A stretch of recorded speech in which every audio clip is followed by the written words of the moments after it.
하나님 말씀 봅니다. 요한이서 1절 또 3절 제가 읽어드립니다.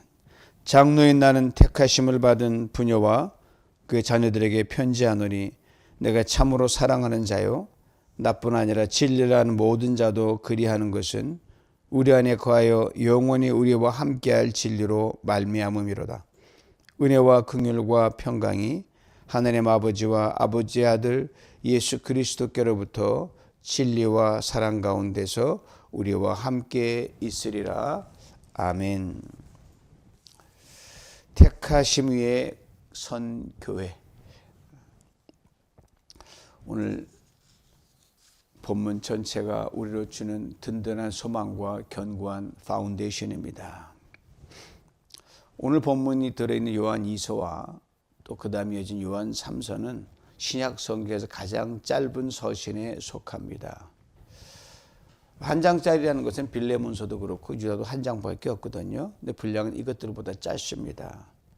헬라 원문으로 보면 요한 2서는 대략 300자 정도밖에 안 돼요. 요한 2서 3서를 다 합쳐도 당시 편지지 한 장이면 충분히 담아 놓을 수 있는 분량입니다. 짧다는 것은 그 안에 어떤 교리나 어떤 그 상세한 뭘 이렇게 체계적 푸는 것보다 의도적으로 매우 짧게 써서 핵심적인 것만 프랙티컬하게 요한 장로님이 당시의 교회 성도들에게 전하고자 했습니다. 신학적 논문 성격은 요한 1서가 상당히 강한데 오늘은 목회자의 사랑, 배려와 염려하는 마음을 담은 짧은 편지라고 보시면 됩니다. 2서와 3서에서 크게 다루는 키워드가 hospitality예요. 남을 환대하고 남을 잘 대해주는 것. 사랑이 없으면 되지 못하죠. 근데 이것을 어떻게 행해야 되고 어느 선에서 이것을 멈추고 이어가야 되냐. 이게 핵심입니다. 초대교회 당시에는 오늘날처럼 이 숙박시설이나 교통 인프라가 많이 갖춰져 있지 않기 때문에 모든 것이 지금이야 어디를 가든 괜찮지만 그 당시엔 힘들었지만 그래 로마 그 제국에서 도로망을 확충해 나가지고 어느 시대보다도 갈 수 있는 곳에 그래도 비교적 더 잘 갈 수 있었고 곳곳마다 숙박시설들이 있었어요. 그 사이사이를 이제 성도들도 비즈니스 때문에 이동하기도 하고 또 순회 전도로 하면서 각지를 다니는 그런 시절이 있었거든요. 그래서 그까지는 개인 전도자들도 많이 있었고요. 또 제 개인의 일로 가는 성도들도 어딜 가든 예수 복음을 들고 함께 나갔더란 말입니다. 근데 이들에게 이제 타지에 가면 항상 먹고 마시고 보는 게 숙박시설이 참 문제거든요. 그 당시에 로마 시절에 숙박이 있었다 해도 평판이 너무너무 안 좋았어요. 바가지 요금, 오늘날은 바가지 요금도 지우기 일쑤였고요. 그다음에 열악한 환경, 그때는 위험함에 노출되기도 했습니다. 그래서 타지에서 그래도 편안히 머물 수 있는 것은 뭐냐, 그 지역인 로컬 처치였어요. 이 때문에 자연스럽게 이런 문화가 형성이 됐었습니다. 어디를 가든 어느 지역에 가면 어바인 가면 어바인 지역, 저 벨리 가면 벨리 지역, 그 지역 교회가 손님을 맞이하고 재워주는 문화. 저희 교단에서 1년에 한 번 총회를 하잖아요. 그리고 어디 가면은 저도 지금도 잊지 못해 미네소타에 제가 그 설교학 세미나 들으러 갔을 때 미국 분을 만났는데 부인이 한국 사람이에요. 그러니까 외국 사람 모임 전부 다 양식밖에 없거든요. 저는 한식 체질이 돼가지고. 근데 조안이라는 분이 저를 만나더니 그냥 제가 한국 사람인 것 때문에 자기 와이프가 한국 사람이라는 거예요.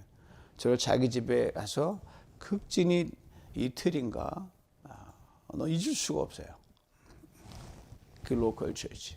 처음 보는 사람이라도 서로 그리스도인으로 형제 만나면 그렇게 환대를 베푼단 말입니다. 그래서 어느 교회가 누구를 참 잘 대접했더라. 어느 지역에 참 따뜻했다. 이 소문이 돌지 않겠어요? 그럼 어디 가면 거기 가면 돼. 이 말 나온 거예요. 그래서 초대교회 낯선 외지인들을 잘 대해주는 것이 하나의 자랑이었고 하나의 랜드마크가 됐어요. 근데 문제는요, 이거를 악용하는 사람들이 갈수록 늘어난 거예요. 겉으로는 양의 가죽을 쓴 순회 전도자들이 바로 그 대표적인 사람들이었어요. 복음 전도자인 척 했는데 막상 못밤 재워주고 움직여 보니까 하는 말과 뭐가 전혀 아니에요. 특별히 문제가 되는 게 예수 그리스도에 대한 복음의 진리를 이들이 왜곡했습니다. 그러니까 틀어버리는 거죠. 뭐 심지어 성육신을 부정하거나 그분이 하신 걸로 온전하겠냐. 특별히 유대인 율법주의들의 막 뒤틀어 놨거든요. 그래서 그 시컨 잘 대접해 주면서 신앙을 흔들어 놓으니까 이 손해가 보통 손해가 아니에요. 결국은 영적으로 상처보고 손해가 되어 돌아온 거예요. 이 소식을 들은 요한 장로님이 얼마나 마음이 아프겠어요. 안팎으로도 핍박이 많이 있는데 성도들이 환대한 걸 그래 악용하니까 속이 상하죠. 그래서 펜을 들 수밖에 없었어요. 그래서 오늘 요한 본문 뒤에 이어지는 10절 11절 아주 강하게 얘기합니다. 누구든지 이 교훈을 가지지 않고 너에게 나오거든 예수 그리스도 복음의 온전한 진리 없이 너에게 나가거든 뭐 얻어먹고 환대받으러 오는 거죠. 하룻밤 자고 가면 안 되겠습니까? 집에 들이지도 말라 그랬어요. 인사도 하지 말라 그랬어요. 거기 인사하는 자는 그들의 악한 일에 참여하는 동참자가 된다고 아주 강력하게 얘기합니다. 이 말은 인심사납게 굴라는 말이 아니에요. 대접하는 사람이 잘못되는 것도 아니고요. 문제는 이걸 악용하는 사람들. 그렇잖아요. 요즘 뭐 진리 비질 떠나가지고 자기 것만 챙기는 아주 이기적인 사람이 있어요. 그게 소리 내서 뭐 개인 가정뿐 교회 공동체를 흐트러뜨리는 거예요. 여러분 사랑하는 가슴이 필요해요. 냉철한 머리가 동시에 있어야 됩니다. 무조건 개방하는 건 능사는 아닙니다. 진리 안에서 열려있는 열림이 필요한 거예요. 이런 배경을 오늘 본문이 가지고 있어요. 1절을 봅니다. 장로인 나는 택하심을 받은 부녀와 그의 자녀들에게 진리라는 모든 자를 인하여 내가 참으로 사랑하노라. 사도라 부르지 않고 장로. 나이 그때 이거 쓸 때는 90 정도 됐으니까 아주 그냥 인생을 관조하는 그런 나이죠. 공동체를 책임진 모여가는 그 성도 하나하나 다 얼굴을 보면서 사랑하는 마음으로 쓰는 거예요. 그러면서 편집한 수신자를 택하심을 받은 부녀와 그의 자녀들이라고 했습니다. 이 두 가지 해석이 있어요. 부녀하면 어느 특정한 지역의 부녀를 이야기도 하지만 당시 교회를 부녀라고 이렇게 얘기했어요. 왜냐하면 분명 어느 교회에서 이런 일이 벌어진 거예요. 야, 어느 교회에 이런 일이 있더라. 그러면은 타겟이 되거든요. 주소를 알려줘 버리고 이름을 알려줘 버리니까. 그래서 표적을 제공하기 때문에 교회를 보호하기 위한 표현으로 부녀라고 하는 표현을 많이 썼습니다. 그리고 이 부녀란 말에는 상당한 복선이 깔려 있어요. 부녀는 연약함을 상징하지 않습니까? 당시 교회는 세상 앞에 결코 강한 존재가 아니었어요. 치면 맞아야 되고요. 쫓아내면 쫓겨다녀야 되는 게 교회였습니다. 정치적 힘도 사회적 보호막도 없었습니다. 부녀처럼 약했고 자녀들처럼 무방비 상태였습니다. 요한은 그걸 숨기지 않고 부녀라고 얘기하는데 그 앞에 수시어가 달라붙어요. 택하심을 받은 부녀다. 요한복음 15장 16절 나타나잖아요. 너희가 나를 택한 것이 아니라 내가 너희를 택하여 세웠나니 그 말씀하셨거든요. 교회가 강해서 살아남는 게 아니거든요.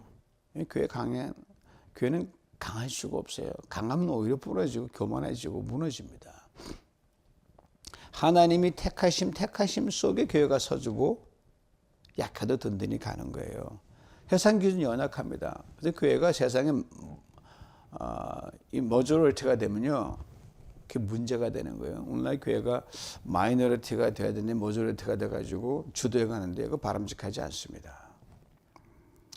복음만에만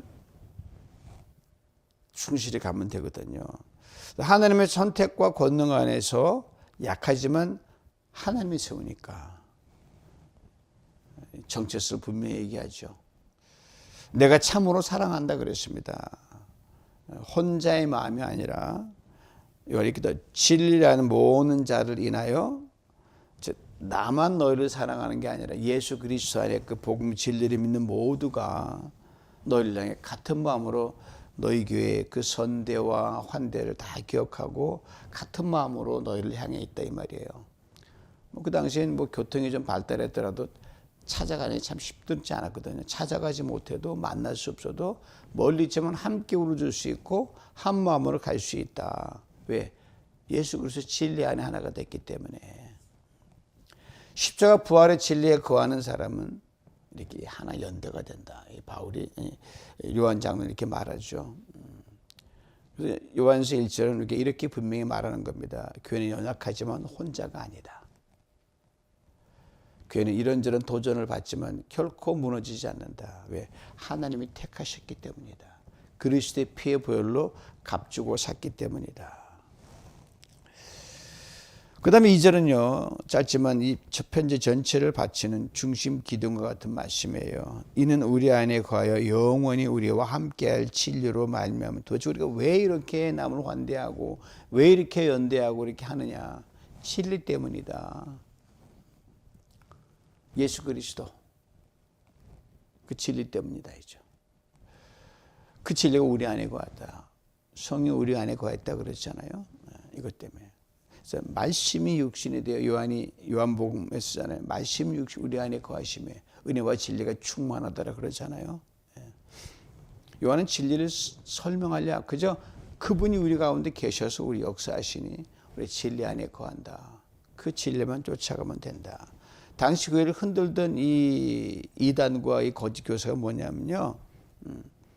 예수 그리스도가 가진 불충분하다. 예수 그리스도는 하나님의 아들일 뿐이 창조주가 아니라 별 소리를 다 했었어요. 오늘도 그 이단들이요. 여러분 57번 프레이 오다 보면요. 아주 희한한 큰 빌보드 간판처럼 붙였어요. Jesus is not God. God is just one. 삼일체 부재나고요. 큰 인구가 많이 사는지 붙여놨는데 여러분 그거 엄청난 이단입니다. 그래서 하나님의 아들이니까 아들이 어떻게 아버지보다 앞설 수 있냐, 동시성이냐, 참 희한한 거 하는데, 참, 그 당시엔 엄청났어요. 그래서 너가 예수 그리스도의 그 진리에 거하는 게 맞다. 어떤 환경이 변해도 하나님 너희와 함께 하면 너희를 든든히 세운다. 흔들리지 말라. 요한이 이렇게 말을 하고 있죠. 우리 안에 그런 영원한 진리, 성령으로 가는 그 주님 안에서 교회를 지켜나고 끝까지 환대해 나가 다만 지혜를 짜십시오. 그런 사람 문도 열어주지 마십시오. 그러면서 마무리를 은혜와 긍휼과 평강이 함께하리라 이렇게 써 있습니다.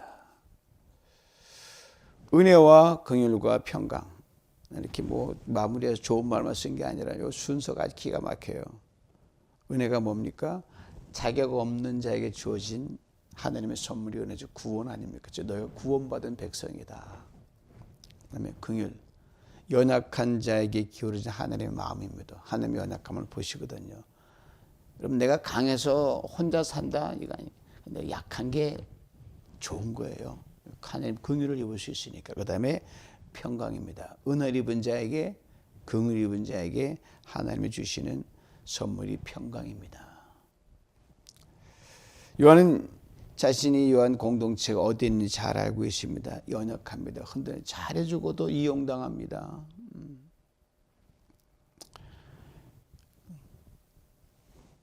요한이 분명히 말합니다. 하나님 아버지와 아버지의 아들 예수 그리스도 받은 구원과 은혜 넉넉히 구하면서 참으로 흔들리지 않고 손해보지 않고 잘 가십시오. 은혜와 긍휼과 평강 사람에게 나오지 않습니다. 하나님으로부터 옵니다. 요한은 예수 그리스도 아버지의 아들이라 부릅니다. 그렇죠. 이게 참 신비스러운 삼위일체. 하나님 아버지께서 우리 때문에 아들이 되신 거예요. 창조주가 아들이 되셔서 또 사람의 아들 되시고 이 신비한 경륜은 이거는 믿음으로 믿어져야 되고 그 근거가 있으니까 이거를 사단은 오늘날에도 이 뒤 흔들어 놓고 빌보드 간판 붙여놓고 난리가 난 거예요. 그냥 저 앞에 교회들 앞에 대문짝처럼 붙여놨어요. 보셨나 모르겠어요. 그 내용도 조금씩 바꾸더라고요. 저 깜짝 놀라서 저게 뭐지? 하여튼 그 하나님의 영원한 경륜의 사랑, 아버지면서 아들 되시고 또 친히 사람이 되셔서 우리 하여금 길이요 진리요 생명이 있건 그거 하나면 되거든요. 진리를 떠난 사랑은 무너집니다. 사랑 없는 진리를 상처를 남깁니다. 이 두 개 공고도 있어야 돼요. 그렇죠? 사랑하되 진리 안에 가야 돼요. 무조건 퍼주는 게 퍼주지만 이게 악용하는 사람들 잘 분별하셔야 돼요. 거기 에너지 낭비하는 게 참 손해가 많을 때가 있어요. 요한은 이 공동체가 그 안에 견고히 서기를 바랬습니다. 연약해도 불안해도 여러분 믿는 진리 안에서 은혜와 평강과 긍휼은 넘치도록 임할 것이고 영원히 함께 할 것입니다. 짧은 요한 2서의 세 절을 살펴봤습니다. 이 공동체는 견고히 서갔고 이런 그 장면이 연상이 돼요. 폭풍이 자주 불어오는 해안가에 집을 지으면 어떻게 됩니까? 파도가 넘치고 금방 무너질 것처럼 보이잖아요. 바람이 세고 파도가 치는 게 뭐 자연적인 환경도 있지만 우리가 당시 교회가 섰던 그 상황이 그랬고요. 오늘 우리도 마찬가지예요. 사람들은 그걸 이기기 위해서 큰 방파제 쌓고 그냥 자기를 강하게 하잖아요. 파도 쓰나미 덮치면 다 무너집니다. 중요한 건 눈에 띄고 화려하고 강하게 하는 게 아니라 기초를 어디에 두느냐가 가장 중요하죠. 겉보기엔 작고 초라해도 기초가 반석 위에 세운 지 무너지지 않습니다. 폭풍은 그 집을 시험하지만 기초를 빼앗아갈 수 없습니다. 제가 이제 말씀하죠. 우리는 잃은 것이 없는 사람들. 왜? 기초를 잃지 않으면 다시 세우면 되거든요. 우리는 아무리 적어도요, 우리 본전치기 장사를 하는 거예요. 여러분 손해본 인생이 아닙니다. 왜? 예수 그리스도 때문에. 초대교회 모습처럼 우리가 비록 연약하고 부녀처럼 때로는 흔들거려도 하늘을 붙드십니다. 견고히 밑에 받쳐주십니다. 오늘 이 새벽 여러분 서 있는 자리가 가정이든 직장이든 여러분 사업장이든 관계든 어느 곳이든 여러분 연약해 보여도 낙심하지 마십시오. 하나님 그 집에 받쳐주셔서 여러분을 은혜를 베푸시고 긍휼을 베푸시고 평강을 베풀어 주십니다. 오늘 본문에 남긴 메시지입니다. 사랑하는 성도 여러분, 여러분 모습을 보고 환경을 보고 연약함 보고 낙심하지 마십시오. 여러분 하나님이 택한 공동체입니다. 핏값으로 산 공동체입니다. 진리가 여러분 안에 있어서 여러분을 지켜주십니다.